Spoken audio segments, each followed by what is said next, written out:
a suicide bomber from the Jenin area. And earlier Sunday, a suicide bomb attack killed or wounded scores of people. Incredible, utter destruction wrought by just one person. Palestinian gunmen opened fire on a minibus carrying the people to their school. At least 10 people have died. Suicide bomber came onto the bus where it himself had exploded. A Palestinian man set off explosives attached to his body. Gunmen opened fire, killing 2 Israelis, including a 7-month-old baby. This was the trigger. 20 killed and 100 injured as they sat down to a Passover supper that they would never finish. The 27-year-old Palestinian suicide bomber who did this not only destroyed lives, he also struck a fatal blow to the peacemaking efforts of the United States.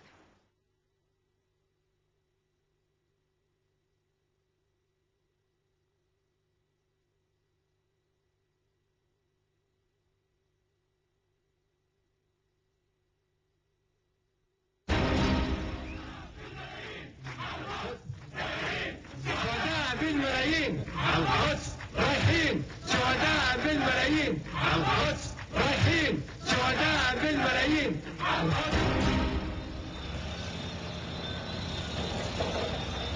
Terror is a crime against humanity. The fence now under construction is meant to provide protection from Palestinian terror attacks, attacks against which the Palestinian Authority has consistently refused to act, attacks that have caused and continue to cause horrific bloodshed. With murderous suicide bombings on the rise since October 2000, Israel's government saw the need to erect a fence that could prevent the murderers from reaching their targets. Had the Palestinian leadership abided by its pledge to act against terror, there would never have been a need for a fence. It's just a 15-minute walk from the Palestinian city of Kalkilia to the Israeli city of Kfar Saba. Just 15 minutes. In some places, just 12 kilometers separate the route of the fence from the Mediterranean Sea. In the long run, by preventing terrorism, the fence will actually encourage dialogue with the Palestinians, no longer hampered by the influence of terrorists determined to destroy the peace process.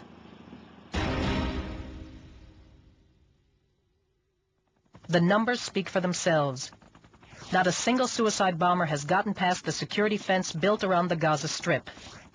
In those parts of the West Bank where the fence has been completed, terrorist activities have dropped by some 50%. Hundreds of people have been saved from injury and death.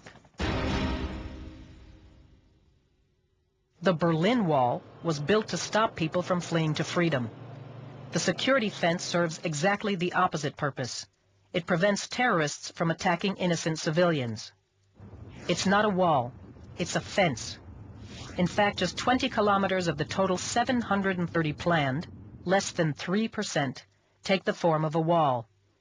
And that's only where the danger of shooting attacks requires a solid structure. Israel shares the same moral commitment of all democratic countries to enable its people to live in the truest sense of the word.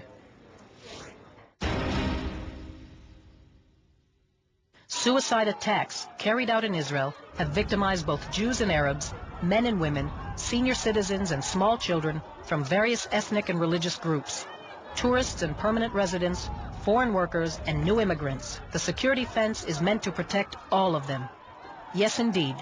This fence is meant to separate people, to separate terrorist murderers from innocent civilians.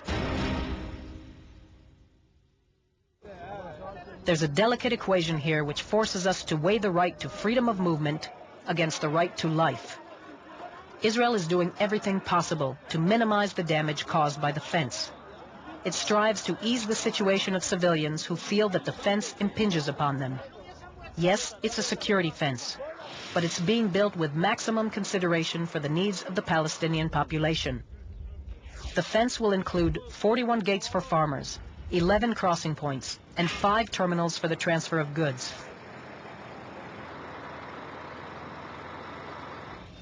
Israel has replanted more than 63,000 olive trees for Palestinian farmers to ensure their livelihood despite construction of the fence. All Palestinian civilians are free to lodge formal complaints and to appeal any decisions made. Israel makes every attempt to take such complaints into account. While focused on the prevention of terror attacks, Israel stands ready to consider changing the route of the fence wherever it disrupts the lives of Palestinian civilians. The few landowners affected by the construction of the fence have been offered compensation for their lands and for their harvests of the next 5 years, while they retain legal ownership of their property. This fence is for security, so it must follow a route that ensures security. The green line is not a security line. It's a political line. The fence is not a border. Final borders will be determined only through negotiations. The fence is meant to serve one and only one purpose: to prevent terrorists from carrying out murderous attacks in buses, schools, and restaurants. It's not a border and not a substitute for a border. It's a temporary step that Israel feels compelled to take until the Palestinian Authority finally puts an end to the terror being carried out with its approval and financial and moral support, and enters into a comprehensive peace agreement. It simply isn't the case. The security fence is temporary, meant to provide self-defense. It can be dismantled and moved within days. It's a phenomenon that can be reversed, unlike the deaths of all those killed by the terrorists. Israel has already moved fences as a result of political agreements. That's what it did along its borders with Egypt, Jordan, and Lebanon. In fact, Israel moved its Lebanese border security fence no less than 12 times. The anti-terror fence is a matter of self-defense. It's a pragmatic, effective, temporary measure necessitated by endless terror attacks. When the terror ends, so will the need for the fence.